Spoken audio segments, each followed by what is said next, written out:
Hello, this time on Sitrep. We are attacking and ending the walking on eggshells and zero defect command culture. A risk-averse culture means officers execute not to lose instead of to win. Does Pete Hegseth have a point on risk aversion at least? We'll cut through the culture war headlines and examine the possible lessons for real-life wars from his tough-talking summit of US generals and admirals. Also on Sitrep, as the largest collection of Victoria and George crosses is taken off public display, what is the best way to preserve the stories of heroism that earned those medals? And the cost of silence for special forces. We explain how their bond of secrecy could stand in the way of getting mental health help. War's not nice. There are definitely going to be special forces personnel out there who unfortunately will be suffering in silence. Defence Explained. The purposes of American military is not to protect anyone's feelings, it's to protect our republic. We also don't fight with stupid rules of engagement. We untie the hands of our warfighters to intimidate, demoralize, hunt, and kill the enemies of our country. This is Sitrep with Kate Gerbeau and Professor Michael Clarke. Having summoned all US generals and admirals from across the globe to Virginia, the US Defense Secretary gave them a fiery 40-minute lecture on preparing for war, preparing to win, and the warrior ethos. The headlines focused on Pete Hegseth's cultural revolution, on diversity, gender equity, fitness, and facial hair. But one of his demands echoes a concern we've heard from top British officers in recent years, an end to risk aversion and the damage he says it can do to fighting power. Mike, inevitably, the social politics of his speech can't be overlooked. But on this question of risk aversion, he might have a more sympathetic hearing from his British counterparts. Well, he might, but it was part of a more general sense that, a warrior ethos would be less risk averse. And that comes with a lot of downsides as well. And it was going against the general trend in a lot of British military thinking too. I mean, I thought it was an absolutely dreadful speech. And the 800 senior officers, between 2 and 4-star officers sat there completely silently. I mean, they didn't applaud. They would never applaud because that would look partisan. But the indications are it went down very, very badly. It was, by turns, it was patronising and insulting to these years and years of experience. But on the risk aversion point, it comes back really to this question of warriorship. I mean, by and large, a force of good soldiers, you would expect to beat an equal force of good warriors because the soldiers work better as a team. And what makes for teamwork is not just warriorship. So this idea of being risk averse or reducing the risk aversion nature is really part of a much more general sense of what you want your forces to be, what you want them to look like. And, there's only so much room for Bruce Willis's in any particular force. And as you say, Mike, Pete Hegseth's military audience largely sat in silence, but we wanted to get the verdict of a military mind on this side of the Atlantic, and we're always happy to welcome back Major General Chip Chapman, whose army career included 2 years as the senior British military advisor to US Central Command based in Florida. Chip, great to see you again. Welcome back to Sitrep. Risk averse is a phrase and a warning we've heard from several British defence chiefs in recent years, and though much more understated than Pete Hegseth, is it a concern you share for our armed forces? Well, I think you have to separate that element of the speech of Pete Hegseth, and it was really in the context of the Inspectorate General, and that the risk aversion had come about by rewarding complainers and poor performers. And so what he was doing with that part of the speech was trying to empower those in the training sort of pipeline, so there would be no more walking on eggshells policy and an end to this poisonous culture of risk aversion. That's actually what he said about that. Now, that is a good thing in one way if you just take that by itself, because what he was really on about in that segment was imposing standards and empowering people to enforce those standards. And the British Army has often said in the last few years that the standards you walk by are the standards you accept. The downside of that is that in terms of all power corrupts, people who are in the training pipeline, if you empower them in a way to be really outside of robust, and he used the term healthy fear. I don't think there is such a thing as healthy fear. You can be tough and disciplined and lead by example. And he was going back to the sort of gunny of one of those classic films when you've got the sort of drill sergeant in your face all the time. I think from a British Army perspective, though, the wider point is that where do we set the cursor in terms of risk tolerance, risk awareness and risk aversion? And one of the things which has driven this in the last few years for the British Army is that since 1987, we lost Crown immunity and can be sued for negligence. And indeed, £150 million has been paid out in 22-23, for example, in compensation. So don't do stupid things. The key thing for me, though, is that the army is now proliferated with bureaucracy on risk registers. And I think we're not sure if these risk registers have actually made us any safer. And if you look at the figures, for example, there were 36 training deaths in the period 2015 to 2024. There were actually only 20 deaths on operations, which one was killed in action. So has the proliferation of bureaucracy made us any safer? There's no empirical evidence that the number of training accidents has reduced, and people are therefore delegating upwards. And that is a danger, because that doesn't necessarily replicate what goes on in operations.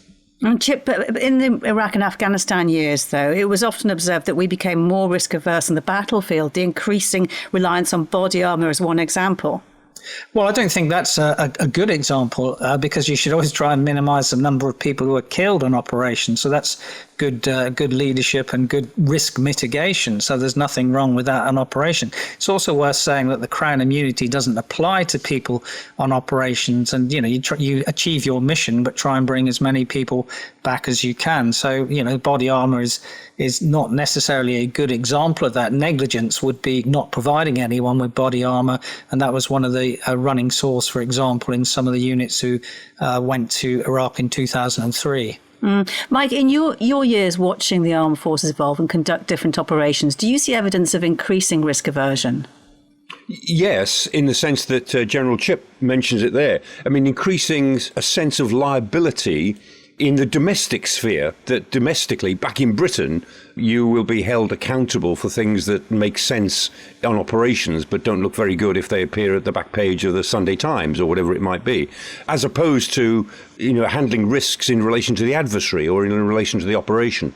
I don't see huge amounts of increasing risk aversion on operations. But what is a problem is that sense of liability. How will this look in 6 months' time or even 5 years' time when there's some big, TV program about it and everybody will be pointing fingers? And that sense, even though, as you say, sovereign immunity, a Crown immunity doesn't apply in operations, you can't be held responsible in operations in the same ways that you would in the domestic sphere. In reality, you can be held responsible in the court of public opinion, which has become ever more concerned with blame. And that's the problem. The armed forces in Britain have always benefited from a sort of no blame culture, by and large, where people back their judgments and the service backs people's judgments. But that's been wearing pretty thin over recent generations. And what about the US, Chip? Has risk aversion grown there in what you've observed? I don't think it has there. I think it's gone the other way. And I think one of the most dangerous things of Pete Hegseth's talk was when he mentioned about stupid rules of engagement. That is a policy for disaster in the future when you have sort of Abu Ghraib magnified potentially, and therefore you'd have more adversaries who would potentially have less risk tolerance to if they take American prisoners of war. So that is something which would be outside of international humanitarian law. That is a terrible thing to do. And I think that's why most of the speech was met with sort of thunderous silence, because there were elements like that which are just absolutely antithetical to those who are in command. They just wouldn't allow that sort of going outside of international law and rules of engagement and the law of armed conflict. And Mike, is risk aversion driven solely politically because publics really don't like their troops being killed and injured, or is it also driven from within the forces? Oh, yeah, it is, or it can be. I mean, that sense that, the risk aversion very often comes from the political circumstances, so that commanders know that certain things will be regarded as politically impossible or unacceptable, even though on the battlefield or on the operational theatre they would be acceptable. I mean, I remember one of the chiefs, who I won't name, but saying to me, after he'd stepped down, he said, during the Musakala operation in 2006 in Afghanistan, which was a pretty tricky operation, it was dangerous, it was risky, risks risks had to be managed for the paratroopers there. And he said, we really feared the loss of a Chinook with 30 men on board. He said if one Chinook had come down, losing the aircraft, the crew, and say 30 men, that would have ended the whole thing. That would have ended the whole operation. And that was a bit like it was said in the Falklands in 1982. If we'd lost the carrier, then the whole operation would have stopped. Not because we couldn't compensate for it, but that actually it would have halted the operation politically.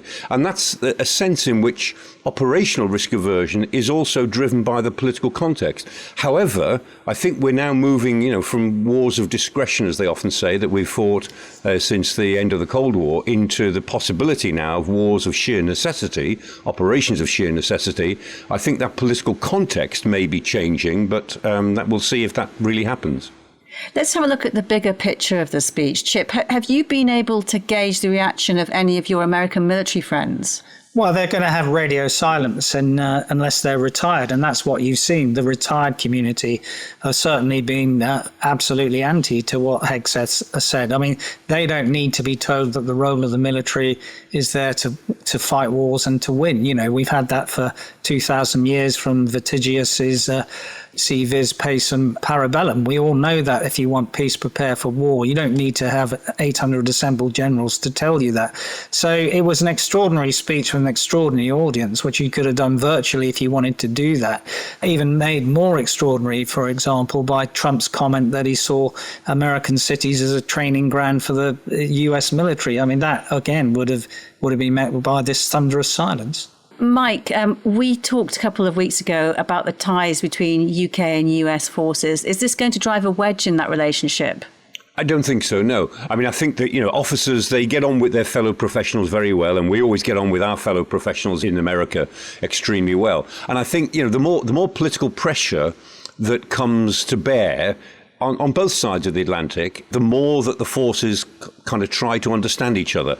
Of course, they have to obey orders, they have to obey directives, but they know what the military is all about. And those 800 officers, as I say, it was the whole community, effectively, of 2 to 4-star officers in the United States.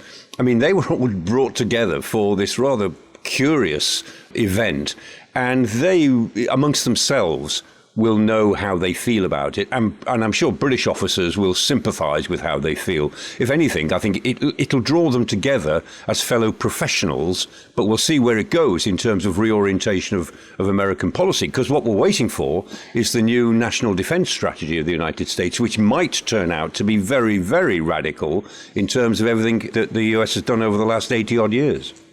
Yeah, Mike, what about the MOD then? Do you think it's going to be making this kind of anti-woke message that was coming through really flies in the face of the kind of inclusivity that the MOD is trying to promote? Well, the armed forces have got to reflect the society that they represent and defend. That doesn't mean to say they've got to mirror the society in every detail, but the armed forces have got to be representative of their societies, and that's the general direction in which British armed forces try to go. If you end up with armed forces that only reflect one sort of a political elite and don't reflect the majority of society, then you're on the road towards armed forces serving an autocracy or a dictatorship. In a democracy, the armed forces have got to be cognizant of the nature, the direction and the makeup of the society that they are there to defend. But Chip, how concerned will the MOD be right now that the people they want to bring in might be put off by the possibility of the winds of change in the US crossing the Atlantic? Well, I think what we've seen in the last 2 or 3 years is that the MOD understands Gen Z very well. That's why, for example, they've allowed beards in the army. And one of the things that Hegseth said was no more beards. So conceptually, that is a change between the two armies. It's a minor change. The real key thing which unites them together in terms of what the MOD said recently in the US is, of course, both want increased lethality. How you do that is is up to you. But that's the bridge, along with the special relationship and being a P5 member, a NATO members, and always being the second country in terms of the numbers turned out in support of America, particularly obviously in Iraq 1, Iraq 2 and Afghanistan. So I don't think it will make that much difference on the MOD. The beards issue, for example, was a pragmatic realization of what Gen Z wants. It doesn't affect lethality. It doesn't affect if someone's going to be a good soldier. It does affect recruiting. There were about 35% from the polls that I saw who wouldn't join the army if they weren't allowed to have facial hair. But do forces need to be representative, Chip? They haven't always been. Is it a strategic choice? Well, high performance is discriminatory. There's no doubt about that. So you need a certain standard. If that is a standard that some people can't meet, then that's the way things are. It is probably that which gives you the number of people, for example, in the polls when we were talking about national conscription, why you only have 12%. Do I worry about that figure of 12% who would fight for the army in a war? No, I don't, because 12% of a 750,000 people that are 18 to 24 of each of those years would give you sort of 80,000 people per each of those years. That would give you a sustainable force which could be grown if it ever came to it. But the whole thing about the first order thing about Hegseth's speech is, of course, that deterrence stops wars occurring, and that's what we want: a strong, resilient NATO. And I think some of the measures we've seen from NATO, even in the last few weeks, with Operation Eastern Sentry and the ship being held in French waters overnight, do send a message to Putin that the costs of any future incursions may be high. And Mike, how is the world going to respond to the overall tone, telling troops only countries that prepare for war deserve peace? Well, as General Chip said, I mean, it's an age-old proposition. Certainly goes back to the Romans, but also you can find it in Plato, in the laws. If you want peace, prepare for war. I mean, that's the way it came out in the Roman version. But Plato talked about it as well, and arguably even before that. You could find it in Themistocles and Pericles in ancient Greece. So it's an age-old understanding that weakness invites aggression, because it just does. And I think the world does understand that. The question is, what makes for preparation for war? How prepared do you need to be in order to establish peace? And that changes with any historical era and any given region. And what we're finding now in Europe is that our preparation for war needs to be a lot higher if we are to maintain the sort of peace that we've had, which has been a unique peace for the last 2 generations. And one of the questions we had in the office, Chip, the mandated fitness tests for all, including generals and admirals, is that how it already works in the UK? Yeah, I think so. You need a fit army. That's a first order question, that you should be fit. I mean, one of the worrying trends, I think, in the British Army is that we break a lot of people. How many people aren't sort of class 1 to be deployable on a tomorrow basis? We need to fix that, and that's all to do with the medical sort of system and physiotherapy and all that sort of stuff. But soldiers need to be fit. There's nothing wrong with that, but you need to look at what trade they're in. Certain people need greater fitness. If you're special forces, of course, that's why you get in. Or the tier 1, tier 2 elements of parachute regiment, Royal Marines. Logistic troops have a lower standard in terms of what the times they have. But, we shouldn't tolerate fat soldiers in any shape or form at all, I don't think. And how often did you have to do fitness tests when you were a general? Well, over the age of 50, you don't have to do any fitness tests. Personally, I'd say that's wrong, because I still go out running, I'm still fit, and I could probably still be in the army and pass all the tests today. Good for you, Chip. I better let you go off on your run then. It's good to speak to you, Chip Chapman. Thank you, Kate. Now, if there's one single piece of advice that we're given to help our mental health, it's that it's good to talk. But what if you're not allowed to talk about whatever it is that's troubling you if you are sworn to legally binding secrecy? It's a problem faced by veterans of British Special Forces, a problem investigated in a new film from BFBS Forces News, The Cost of Silence. Secrecy and security is a big part of our world. This is big big, important stuff directed at government level. I was the team leader. I'm the last person who should be bursting into tears. So I've asked the question, I am struggling a bit, but I'm not sure what I'm allowed to say. Am I going to be judged? Will they think that I'm committed a war crime? So do these silent operators suffer in silence after they leave? And how do they talk about it without saying too much? We've identified there is a vacuum there, so we have filled that space ourselves. Well, the film was made by BFBS Forces News reporter Tom Sables. Tom, welcome back to Sitrep. How did this come about exactly? What set you on the path to making this film? No, thanks for having me, Kate. I suppose what really set me off was just a simple question, a genuine interest of mine, that was if you have this particular cohort of armed forces members and veterans who spend a lot of their time being told not to speak about something, essentially speak about what they did. If you can't speak about it for legal and security reasons, then how do you talk about it when it comes to therapy and mental health after service? So that really took me on a deep dive. People were trying to solve this within the community of the Special Forces veterans and also within the military mental health community as well. It just so happens that I had the same thought just a few years later.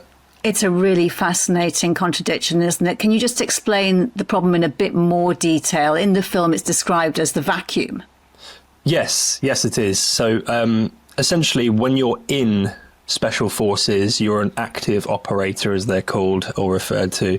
If you're in one of these SAS Sabre squadrons, you have signed the Official Secrets Act, for example, and you cannot disclose, but they've tailored mental health services for that. So when you're in, you can access security cleared psychiatrists, clinical psychiatrists, who I then went on to speak to someone who used to be one of those, and we'll get to that in a second. The problem is when you leave, you become like every other veteran, you become a civilian. Your care falls under the NHS, under the health service system, and those particular clinical psychiatrists cannot promise that they are not security cleared. So there's a barrier there essentially that forms when you speak to these Special Forces operators. They are addressing a barrier, and then they have to then sit in this very niche group where there's a grey area. Where it led me to was the SAS Regimental Association.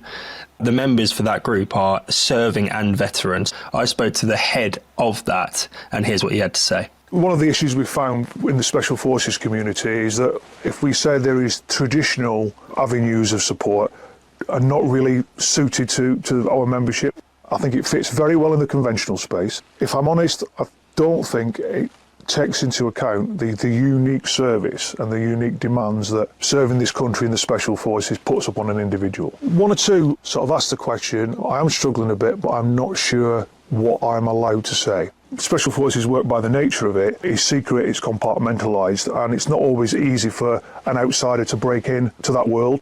So from there you heard exactly what I explained. It's very much a niche group that exists in of itself that is trying to solve this problem and work around what it feels like is a barrier to support. It's a really fascinating problem, isn't it? Has anyone actually come up with a more formal solution? So I mentioned that I spoke to a clinical psychiatrist who had been a security cleared clinical psychiatrist to actually the SBS, the Special Boat Service.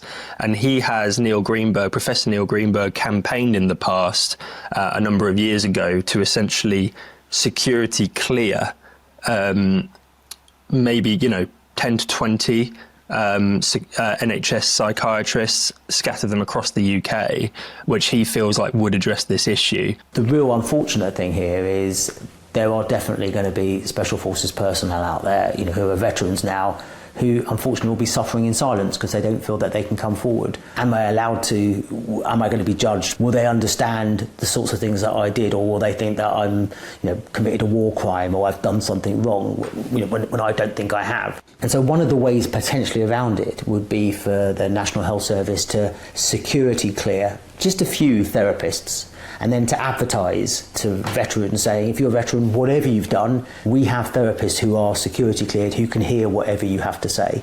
It's the idea that people don't really know how to trust a civilian therapist when they're told their entire careers to not trust civilians.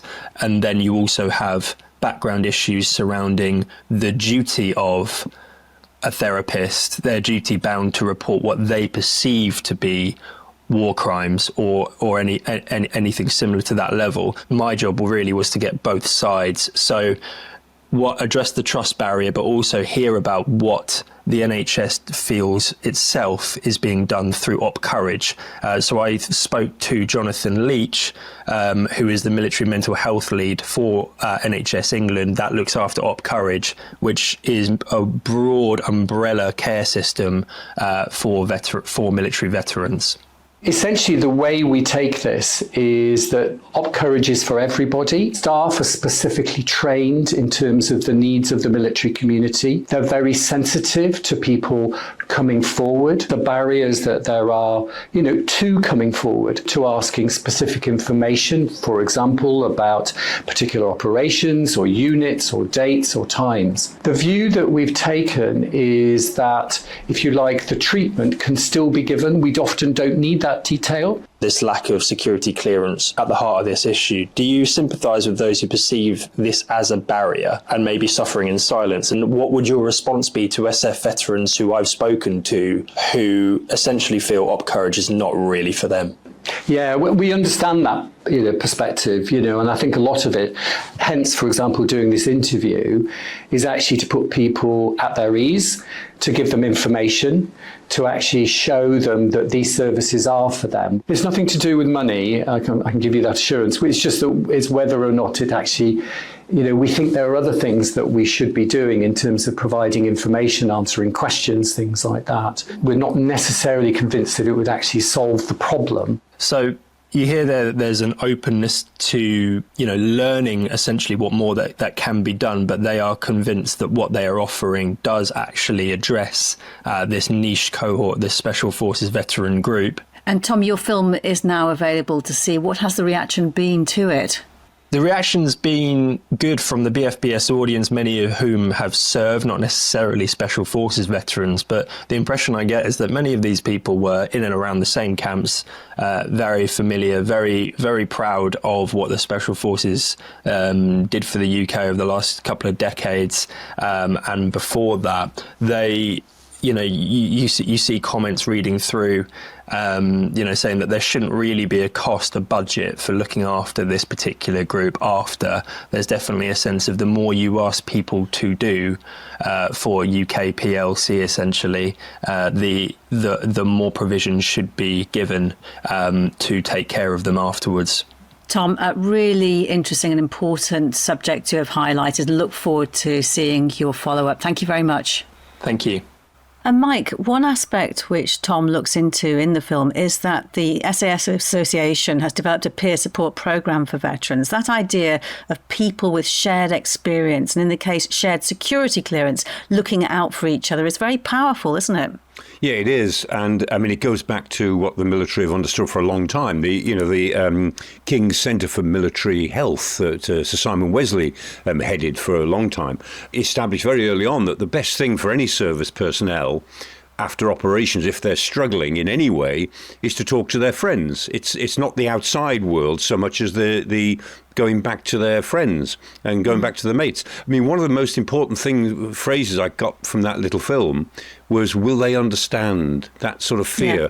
If I talk about this, will they understand? And of course, the whole point about this is that going back to your friends, that's really important, but it's not enough. It's not enough. And my experience as an outsider is that when they talk to each other, there's an immense sense of pride, of comradeship, but there's a bit of guilt there as well. Not because they'd have done anything wrong, but real operations, particularly combat operations, are really nasty affairs. It's really nasty. And I think there's a bit of shared guilt which they can share with each other without maybe putting it into words, but they understand what it is like to be in combat situations or operations which involve combat in one way or another. But at some point, and I think that's what this initiative is all about, you have to reach outside the group as well. You may need more professional help and you have to go outside the group. But inevitably, service personnel need that reassurance that, yes, if you go outside the group, they will understand. They won't judge. They will, even if they don't know what it's like to be in combat, they actually will understand the sort of pressures that you might have been under. That's really important. It's also a reminder that serving your country may be a job for a set number of years, but when you take it on, you're taking on a lifelong commitment in some ways. Yeah. Oh, it was Samuel Johnson said, didn't he? He said that every man thinks more meanly of himself for not having been for a soldier or been at sea. And I mean, you know, my father served in the Second World War as a conscript from 1940 to 1946. He lived to be 92. And he spent 6 years in the army in his 92 years. But that fundamentally shaped him. I mean, in my view, very much for the better. I mean, I got all the benefits of that. But, you know, it never left him. He was always fundamentally the corporal that he became in the army during the war, because that experience, that 6 years of his young life, set the rest of him for the other 80-odd years. Now, for the past 15 years, a collection of around 200 Victoria Crosses has been on show in a dedicated gallery at the Imperial War Museum. This week, however, the Ashcroft Gallery closed, leaving those medals for the highest gallantry hidden from public view. It has angered some, not least to Lord Ashcroft, who owns most of the medals. The Conservative MP Robert Jenrick called the decision inexplicable, but the Imperial War Museum has offered an explanation that the space is needed for exhibits to better record the conflicts that have followed World War II. So what is the best way to share and preserve the stories of heroism which earned the highest of decorations? I've been getting the thoughts of military historian Lucy Betteridge-Dyson and Major General Tim Cross, who served from Northern Ireland to Iraq during his 36 years in the army. I'm disappointed, really.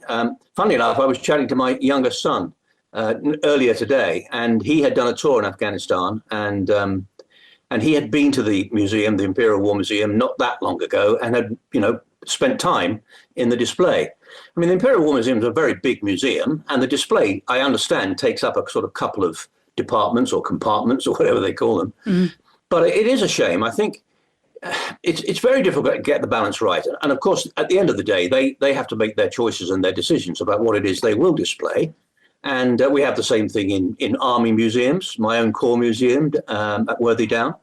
And, you know, it's not an easy choice. But for me, anyway, young men and women visiting the Imperial War Museum to be able to spend time looking at Victoria Crosses won by people over the centuries, including the latest ones, people like Joshua Leakey, who won his in Afghanistan recently. I happen to know his dad quite well and Joshua a little bit.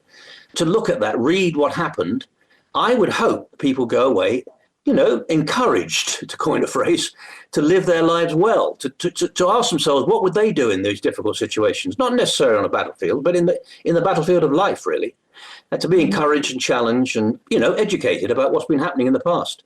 So I'm disappointed. It's a big museum. I would have thought they could have found somewhere to continue to display these medals. But at the end of the day, it's their decision. What about you, Lucy? What do you think?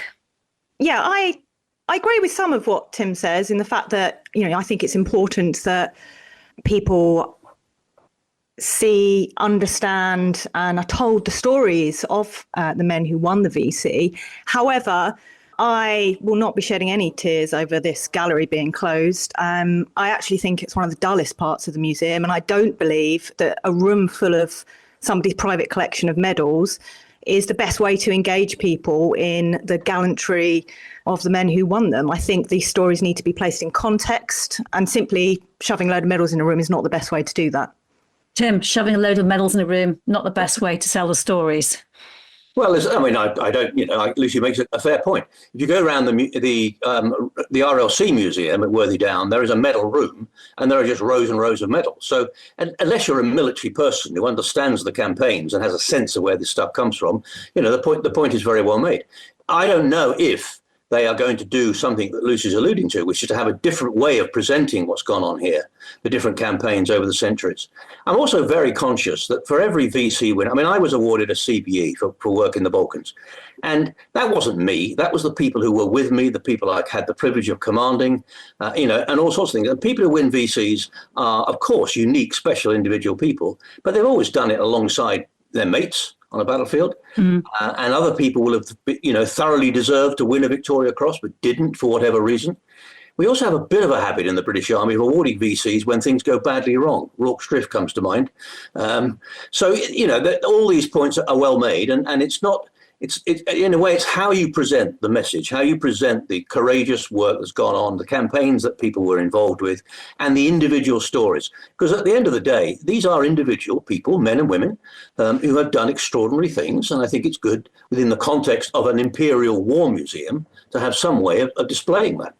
So I actually think with VCs and things like that they're better seen and they're more impactful when they're in the local area. So, for example, I live quite close to Tunbridge Wells. There's a VC winner from there. And, in the little museum, there's a little bit about that. And that kind of brings it home to the local community. And I think, actually having all of these medals, owned by Ashcroft is a debate in itself. And, they've been there at the War Museum for quite a long time now. And I think things have moved on and we need to think how we engage particularly younger generations in military history. Frankly, it's just a little dull and we need to look at better ways using technology and various other things to make things more interactive and bring these stories home to a different generation. So what do you think, Tim? What is a better way for these medals to be displayed, to bring their stories to more people and preserve the stories for future generations? Well, the point of technology is interesting. My oldest mate, who I was next door to at Sandhurst back in 1969, he joined the tank regiment and retired some years ago. But he has been leading the program or the project for the tank museum at Bovington. And what they have done is put in a system where you can go in there and put in the name of any relative from your family, and particularly for anybody who was killed, of which there were a lot in the Armoured Corps and the Royal Tank Regiment and so forth. And it will show you the background to that. It will talk about the campaign. It will talk about the battles they were in. It will talk about what happened to them, how they died, etc., etc. So picking up Lucy's point, I wouldn't say we're 100% in agreement, but I think we all want to be able to show our young generation in particular something about all this. The army. I mean, I joined a big army. Today, the army is a minority sport. Not many. I was lecturing today actually to an audience of about 70 people. Not one of them had any link to the army or the military. And that's not unusual. So we're talking about a generation who will have had very little contact with, know anybody who served in the military, etc. So I think we do need to be able to share these stories of courageous actions, of the campaigns that people fought, etc., etc., but using technology to do that in maybe a better way. I mean, I can understand why Lord Ashcroft feels a bit fed up, but he's been there 15 years, as I understand it. So these can be displayed elsewhere. A lot of local museums, picking up that point, will have replicas of the VCs and MCs and George Crosses, etc., and rafts of medal ribbons. Northern Ireland was about the only place that people got medals till about the 1980s, and then soldiers now walk around with about 10 of these things on their chest, having served in the Balkans and Iraq and Afghanistan and et cetera, et cetera. So medals are interesting to people, but they do need to see it in a context. They do need to understand what happened and how it happened and who are these people. And in that light, though, Lucy, the medal itself is important, isn't it? Because physical artefacts in this case are important in preserving and sharing those stories. Or have they had their day, do you think? No, I mean, there's definitely a place for them in museums, don't get me wrong. And I think it's that tactile representation of acts on the battlefield, which can be very difficult for people to imagine, particularly, as Tim says, if you haven't got any connection to the military. And they're lovely things as well. I'm lucky enough to have my grandfather's medals. I've got medals that I've bought online from, people also sharing my surname. It's a lovely thing to have them.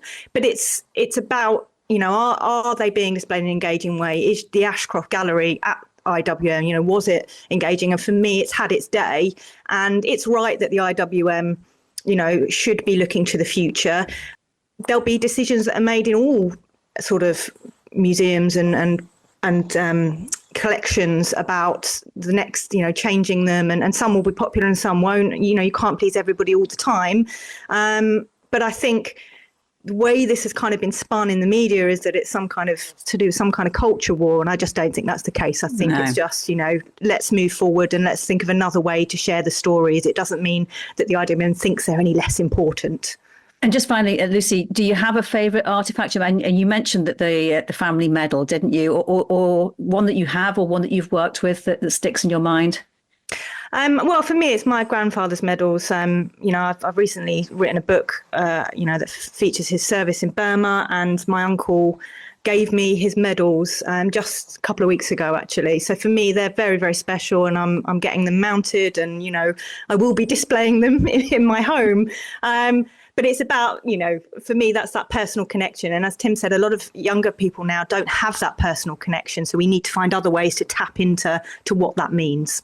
And Tim, is there an artifact that is most important to your story? Is it a medal, perhaps? No, it isn't actually. When I commanded a brigade in the Balkans, Kosovo, for various reasons, too long a story, but we ended up by building and running refugee camps for a long time as a result of that, terrible crisis. And we as a brigade, and it was the brigade, not me, put up about 3,500 tents and looked after about 60,000 people for quite a long time. Halfway through the process, one of the sergeant majors of the engineer regiment came up to me and said his son had sent him half a dozen Cub Scout camping badges. And he said, I'd like you to have one. So I've got this Cub Scout camping badge on my fleece that I used to wear when I was serving in these places.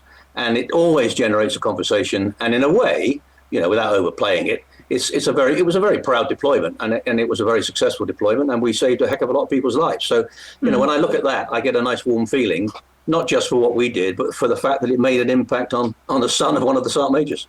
What a lovely story. And just to say, if anyone is missing that IWN exhibition, you can always go to Lucy's house, because she's putting her medals up and you can go and see them there somewhere near Tunbridge Wells. Lucy Betteridge-Dyson, Tim Cross, great to speak to you. Thank you very much. Thank you.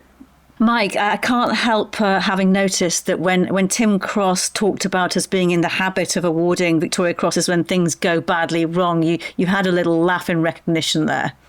Yeah, because he mentioned Rorke's Drift. 11 Victoria Crosses were awarded at Rorke's Drift because they needed to cover up the fact that although it was a great defensive operation, it was 24 hours after the Battle of Isildwana in, 1879, which was a complete and utter disaster caused by massive military incompetence. So, VCs are a way of covering up failure, yeah.